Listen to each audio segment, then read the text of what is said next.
in 2009. Can he bring a championship to the Clippers? That is the question. Well, it starts with getting a victory against the Mavericks tonight in Game 2. They came out, took that first step, and Kleba was gone. The Euro, Paul George gets to the hole.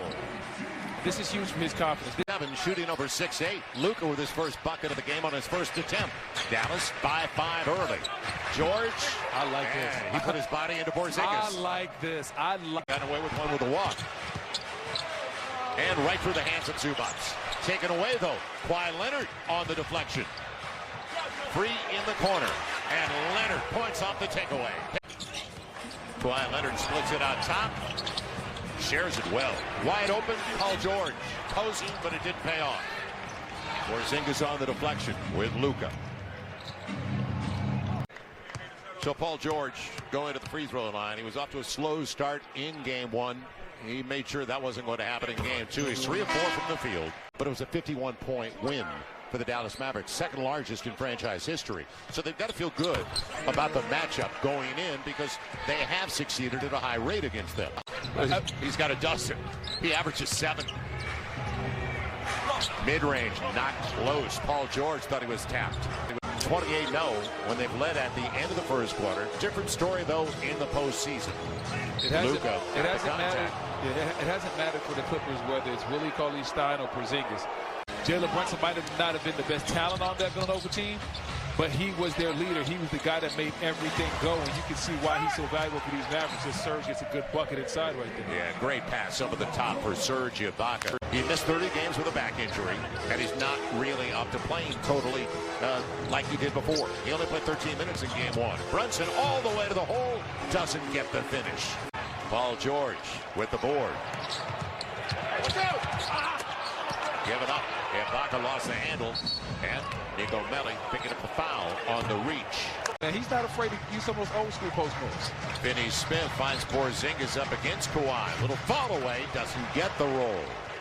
Because if you got Kawhi right there, instead of shooting the fadeaway, I'd like him to see him shoot maybe that jump hook that Kawhi just shot the previous possession. Deep 3 is short for Paul George. Zubac, second chance opportunity for the Clippers. Rondo. The back door's open. Zubac, second chance opportunity for the Clippers. Rondo. The back door's open. And Paul George finds it. Timeout, Dallas.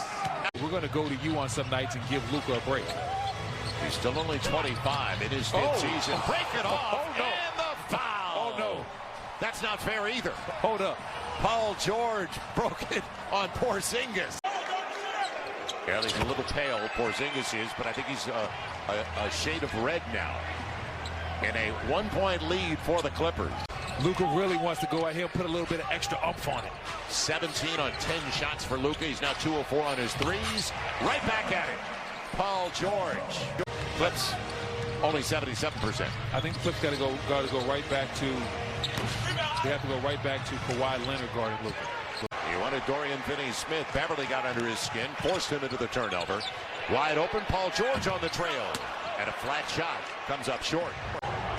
Now Luka shares it with Kleba. Mid-range. Porzingis tries.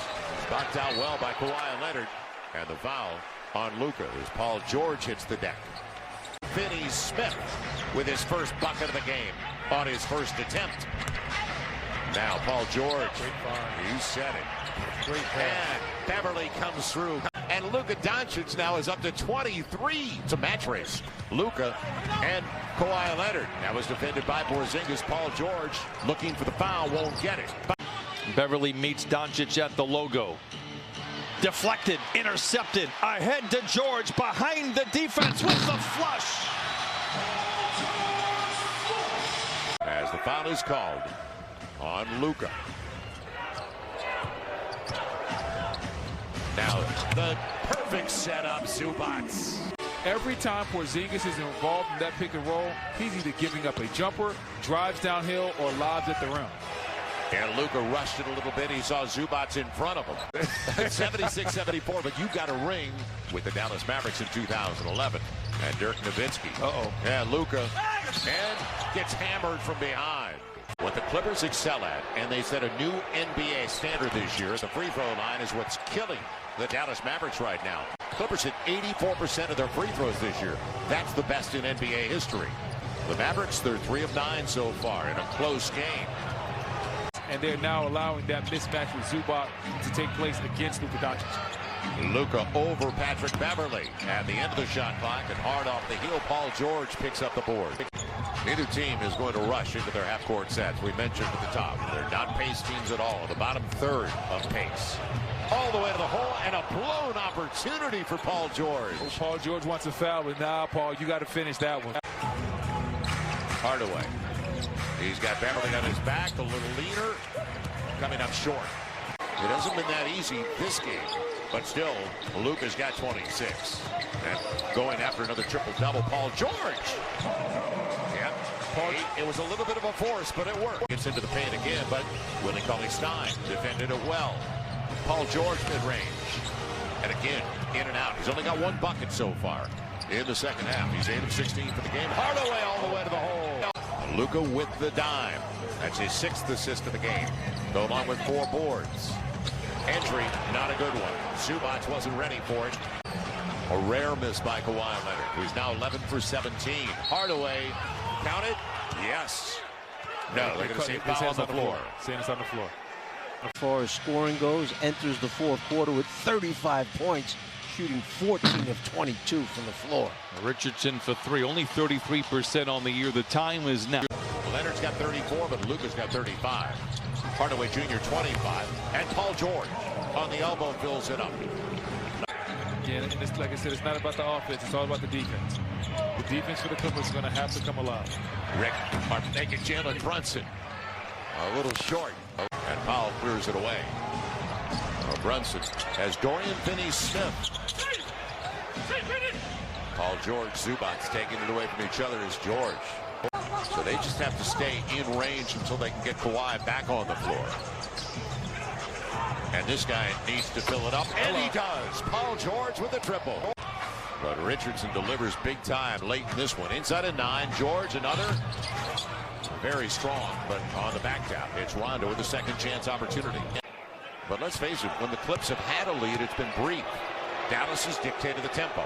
They have controlled it for the most part. And 2 more misses, believe it or not, by Dallas. 55% from 3. They got 7 more makes from beyond the arc. It was 6 more for them in game 1. It'll be Paul George. The overplay burn Josh Richardson. Picked up by Leonard. Leonard not giving him much space. Late in the clock, 3 for Luka. It is short. Paul George has rebound. Paul's got to go at this matchup. Porzingis can't stay with him. Don't settle for the jumper. He's going to take a 3. Don't settle for the jumper right there.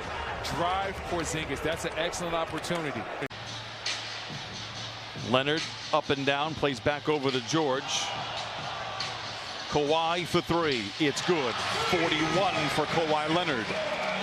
Going to stop here in a 2-possession game. Opportunity for the Clips. There's the switch again. Paul George comes over, takes it away. That's what I'm talking about. That's what it's about. Terrence Mann, the lob. Opportunity for the Clips. There's the switch again. Paul George comes over, takes it away. That's what I'm talking about. That's what it's about. Terrence Mann, the lob, and a 4-point Dallas lead. But Joel, you just talked about it. The Clippers actively lost their last 2 games on purpose to try to get the Dallas Mavericks. Nice drive by Paul George